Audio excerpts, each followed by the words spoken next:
ഇരു മുന്നണികളുടെയും ജമാഅത്ത് ബന്ധം, അതോടൊപ്പം തന്നെ LDFിൻ്റെ PDP ബന്ധം, ഇതിലെല്ലാമുള്ള രാഷ്ട്രീയ വിവാദങ്ങളും മറുപടികളുമൊക്കെ ഇങ്ങനെയാണ്. നമ്മൾ നേരെ നിലമ്പൂരിലേക്ക് തിരിച്ചു പോവുകയാണ്. നിലമ്പൂരിലെ ഒരു ഗ്രൗണ്ട് റിപ്പോർട്ട് എന്താണെന്ന് നമുക്ക് നോക്കാം. അതായത് ഞാൻ നേരത്തെ തുടങ്ങുമ്പോൾ തന്നെ സൂചിപ്പിച്ചു, അവസാന ലാപ്പിലേക്ക് എത്തിക്കഴിഞ്ഞപ്പോൾ പ്രമുഖരെയെല്ലാം തന്നെ രണ്ട് മുന്നണികളും ഇറക്കുകയാണെന്ന്.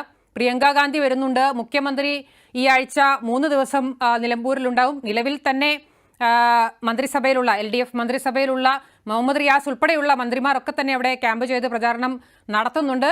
അതോടൊപ്പം തന്നെ PV അൻവറും അവസാന ലാപ്പിൽ കൂടുതൽ പ്രചാരണത്തിലേക്ക് തന്നെ പോവുകയാണ്. യൂസഫ് പഠാനെയൊക്കെ PV അൻവർ ഇറക്കുന്നുണ്ട് എന്നുള്ള വാർത്തകളും വിവരങ്ങളും ഒക്കെ വരുന്നുണ്ട്. അനന്തു നിലമ്പൂരിൽ നിന്നും ചേരുന്നുണ്ട്. അനന്തു, എന്തൊക്കെയാണ് ഈ അവസാന ലാപ്പിലേക്ക് എത്തുമ്പോൾ മത്സരം പൊടിപാറുകയാണോ? ഈ നേതാക്കളെ എല്ലാം തന്നെ എത്തിച്ചുകൊണ്ട് അവസാന ഘട്ടത്തിൽ ഏറ്റവും വലിയ ഒരു ആവേശത്തിലേക്ക് തന്നെ നിലമ്പൂർ പോവുകയാണ്. ഒപ്പം ഒരു കാര്യം കൂടി എനിക്ക് ചോദിക്കാനുണ്ട്. ശശി തരൂർ വിദേശ പര്യടനമൊക്കെ കഴിഞ്ഞ് വന്നിട്ടുണ്ട്. തരൂർ നിലമ്പൂരിലേക്ക് എത്തുന്നുണ്ടോ കോൺഗ്രസിന് വേണ്ടി വോട്ട് ചോദിക്കാൻ?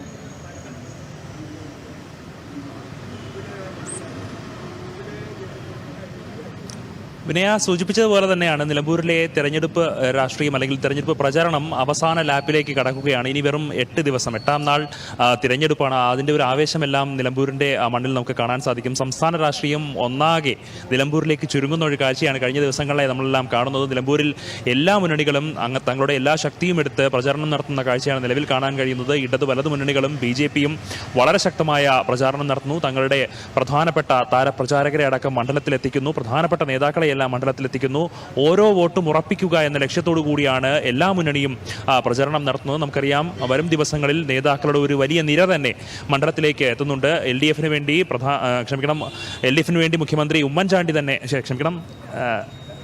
LDFിന് വേണ്ടി മുഖ്യമന്ത്രി പിണറായി വിജയൻ തന്നെ നേരിട്ടെത്തുന്നുണ്ട്. 13-ാം തീയതി മുതൽ 3 ദിവസമാണ് അദ്ദേഹം മണ്ഡലത്തിൽ ക്യാമ്പ് ചെയ്ത് M സ്വരാജിന് വേണ്ടി പര്യടനം നടത്തുക. അദ്ദേഹം ഈ നിലമ്പൂർ മണ്ഡലത്തിലെ എല്ലാ പഞ്ചായത്തുകളിലേക്കും എത്തുമെന്നുള്ളൊരു വിവരമാണ് നമുക്ക് വിവിധയിടങ്ങളിൽ നിന്നും ലഭിക്കുന്നത്. മുഖ്യമന്ത്രി നേരിട്ട് M സ്വരാജിൻ്റെ വിജയം ഉറപ്പാക്കുന്നതിനായി, പരമാവധി വോട്ടുകൾ നേടുന്നതിനായി നേരിട്ടെത്തുന്നുണ്ട്. നിലവിൽ തന്നെ ഇവനെ സൂചിപ്പിച്ചതുപോലെ മന്ത്രിമാരുടെ ഒരു വലിയ സംഘം മണ്ഡലത്തിൽ ക്യാമ്പ് ചെയ്യുന്നുണ്ട്. കഴിഞ്ഞ ദിവസങ്ങളിൽ 10 മന്ത്രിമാർ ഒരേ സമയം മണ്ഡലത്തിലുണ്ടായിരുന്നു, വിവിധ സ്ഥലങ്ങളിലുണ്ടായിരുന്നു എന്നാണ് നമുക്ക് കാണാൻ കഴിഞ്ഞത്.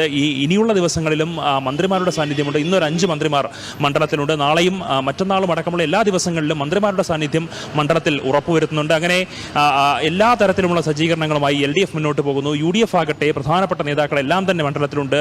KPCC അധ്യക്ഷനാകട്ടെ, പ്രതിപക്ഷ നേതാവട്ടെ, UDF കൺവീനർ ആകട്ടെ, എല്ലാ പേരും മണ്ഡലത്തിലുണ്ട്. അതോടൊപ്പം തന്നെയാണ് വയനാട് MP ആയിട്ടുള്ള പ്രിയങ്ക ഗാന്ധിയുടെ വരവ്. പ്രിയങ്ക ഗാന്ധി 15-ാം തീയതി വരുമെന്നാണ് നമുക്ക് ലഭിക്കുന്ന വിവരം. 15-ാം തീയതി മണ്ഡലത്തിലെത്തുന്ന പ്രിയങ്ക ഗാന്ധി ആര്യടൻ ഷൗക്കത്തിന് വേണ്ടി പ്രചരണം നടത്തും.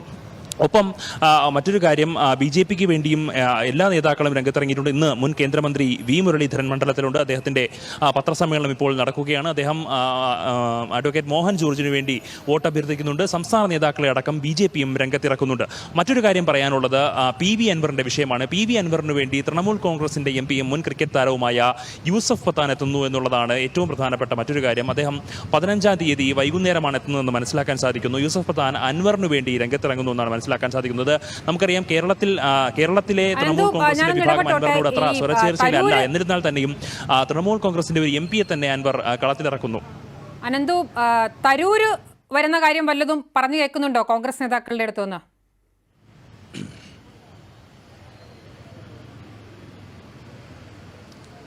ശശി തരൂരിൻ്റെ കാര്യങ്ങൾ കോൺഗ്രസ് നേതാക്കൾ സംസാരിച്ചു കേട്ടില്ല. നമുക്കറിയാം, അദ്ദേഹം വിദേശ പര്യടനത്തിലായിരുന്നു. നിലമ്പൂരിലേക്ക് എത്തേണ്ടതാണ്. പ്രധാനപ്പെട്ട നേതാക്കളെല്ലാം എത്തിയ സാഹചര്യത്തിൽ തരൂർ മണ്ഡലത്തിലേക്ക് എത്തേണ്ടതാണ്. എന്നാൽ തരൂരിൻ്റെ വരവിനെക്കുറിച്ച് ഇതുവരെ ഒരു സ്ഥിരീകരണം ലഭിച്ചിട്ടില്ല എന്നുള്ളതാണ് വാസ്തവം. വിനയ, അതാണ് അനന്തു റിപ്പോർട്ട് ചെയ്ത്. നിലമ്പൂരിൽ അവസാന ഘട്ടത്തിൽ പ്രചാരണം അതിൻ്റെ ഏറ്റവും ഉച്ചസ്ഥായിലേക്ക് പോവുകയാണ്. നരേന്ദ്രമോദിയുടെ ഒരു കട്ടൗട്ടിന് മുന്നിൽ നിന്നാണ് അനന്തു സംസാരിക്കുന്നത്. ഏതായാലും BJPയും അതിൻ്റെ എല്ലാ ഒരുക്കങ്ങളിലും തന്നെയാണ്. പരമാവധി വോട്ട് ഉറപ്പിക്കുക എന്നുള്ള ലക്ഷ്യത്തിൽ തന്നെയാണ് BJP മുന്നോട്ട് പോകുന്നത്. അതാണ് നിലമ്പൂരിൽ നിന്നുള്ള ഗ്രൗണ്ട് റിപ്പോർട്ട്.